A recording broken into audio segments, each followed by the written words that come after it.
যে সকল দাবি এবং যে সকল উদ্দেশ্যে আমরা এই মহাসমাবেশ ঘোষণা করছি, তার মধ্যে প্রথম দাবি হলো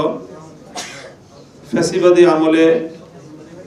হেফাজতে ইসলামের নেতাকর্মীদের বিরুদ্ধে অসংখ্য মিথ্যা মামলা দায়ের করা হয়েছে।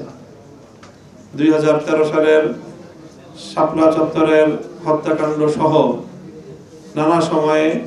হেফাজতে ইসলামের নেতাকর্মীদের বিরুদ্ধে ফ্যাসিবাদী আমলে যে সকল মিথ্যা মামলা দায়ের করা হয়েছে, সেই সকল মিথ্যা মামলাগুলো প্রত্যাহার করত 2013 সালের শাপলার গণহত্যা এবং 2021 সালের মোদি বিরোধী আন্দোলনে হেফাজতে ইসলামের নেতাকর্মীদেরকে যে হত্যা করা হয়েছে, সেই হত্যাকাণ্ড সহ সকল হত্যাকাণ্ডের দ্রুত বিচার নিশ্চিত করার দাবি। দ্বিতীয় দাবি হলো বাংলাদেশের সংবিধান সংস্কারের যেই কমিশন গঠন করা হয়েছে, সেই কমিশনে যেই প্রস্তাবনা আনা হয়েছে তার মধ্যে অত্যন্ত বিতর্কিত এবং ইসলামপন্থীদের অত্যন্ত শঙ্কার কারণ হয়ে দাঁড়িয়েছে একটি প্রস্তাবনা, সেটি হলো সংবিধানে বহুত্ববাদের প্রস্তাবনা রয়েছে। আমরা সেই বহুত্ববাদের প্রস্তাবকে সম্পূর্ণরূপে প্রত্যাখ্যান করছি। সেই বহুত্ববাদের প্রস্তাবনাকে বাতিল করে সংবিধানে মহান আল্লাহর উপর অবিচল আস্থা এবং বিশ্বাসের ধারাটি পুনর্বহাল করতে হবে, এই দাবি নিয়ে আমাদের মহাসমাবেশ। এছাড়া গতকাল আমরা দেখেছি যে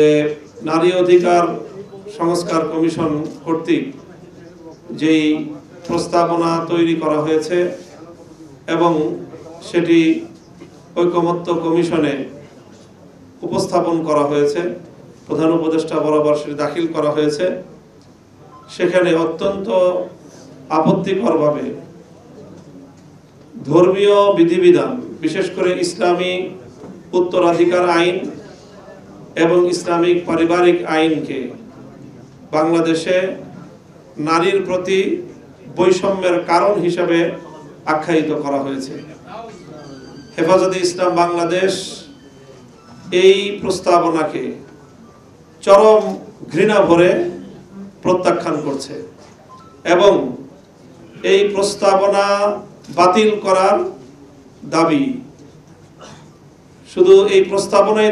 বাতিল নয়, বরং এই ধরনের বিতর্কিত জঘন্য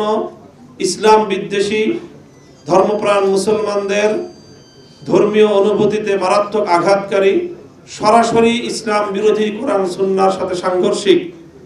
এমন ন্যাক্কারজনক কটাক্ষপূর্ণ প্রস্তাবনা দেওয়ার কারণে এই কমিশনকে বাতিল করার দাবি করছে। সেই কমিশন বাতিল সহ প্রধান উপদেষ্টার অফিসিয়াল ভেরিফাইড ফেসবুক পেজ থেকে সেই প্রস্তাবনা প্রচারণা এবং সেটি এই সরকারের আমলে বাস্তবায়ন করার প্রত্যয় ঘোষণা করা হয়েছে। আমরা সেই ঘোষণারও প্রত্যাহার দাবিতে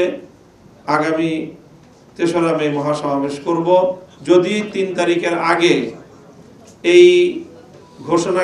প্রধান উপদেষ্টার কার্যালয় থেকে ঘোষণা প্রত্যাহার এবং নারী অধিকার কমিশনের প্রস্তাবনাকে প্রত্যাহার এবং এই ধরনের ধর্মকে কটাক্ষপূর্ণ, ইসলামকে কটাক্ষপূর্ণ এই প্রস্তাবনা দেওয়ার দায়ে